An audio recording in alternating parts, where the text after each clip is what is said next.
Hello students, इस question में बोला गया है कि a stone tied to the end of a string of 1 metre long and whirled in a horizontal circle with a constant speed. Constant speed से छोड़ा व्हेल्ड कर रहा है, घुमा रहा है स्ट्रिंग को। If the stone makes 22 revolutions in 44 seconds, what is the magnitude and direction of acceleration of the stone? Pi square meter per second square and direction along the radius toward the center. Pi square meter per second square and direction along the radius away from the center. Pi square meter per second square and direction along the tangent of the circle. Pi square by 4 meter per second square and direction along the radius of the circle. So the stone makes 22 revolutions in 44 seconds. तो 1 revolution कितना है? 44 by 22 2 second. तो उसका time period कितना हो जाएगा? 2 second. Time period मतलब एक चक्कर घूमने में जितना टाइम लगता है उसको हम टाइम पीरियड बोलते हैं ना। तो ओमेगा कितना हो जाएगा?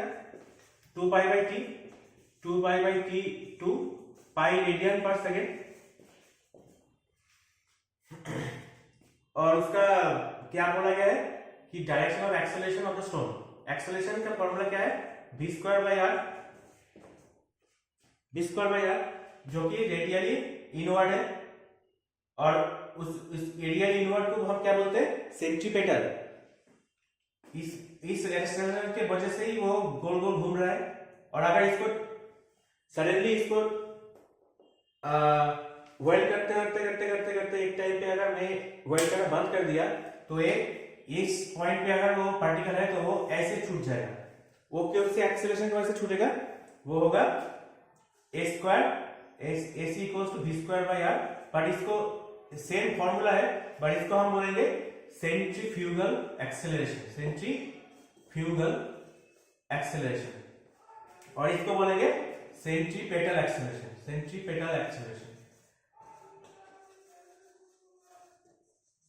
ओके, तो AC equals v square by r और v बाई r, पाई को ओमेगा इक्वल्स टू पाई और v equals to r omega. r कितना है? 1 metre long. 1 metre long string से हमको इसको घुमा रहा है, तो 1 into pi equals to pi radian per second, sorry pi metre per second. उसका v आ गया। तो v square by r formula है, तो pi square by 1 equals to pi square metre per second to the power -2। ये हो गया उसका एक्सेलरेशन का फॉर्मूला। तो ऑप्शन ये तीनों दिखा रहा है कि पाई स्क्वायर है। अब डायरेक्शन चेक करते हैं। Direction along the tangent of the circle, ये तो नहीं होगा, पाई स्क्वायर बाई 4 नहीं आया। तो ऑप्शन ए और बी होगा करेक्ट आंसर, क्योंकि रेडियली इनवर्ड है, टुवर्ड्स द सेंटर है, तो उसको बोलेंगे सेंट्रीपेटल। और रेडियली अवे फ्रॉम है तो उसको बोलेंगे सेंट्रीफ्यूगल। तो एक्सेलरेशन दोनों तरह से काम कर रहा है। तो option A and B both are the correct. ठीक है, तो इस टाइप का क्वेश्चन को सॉल्व करने के लिए मेरे चैनल को सब्सक्राइब कीजिए।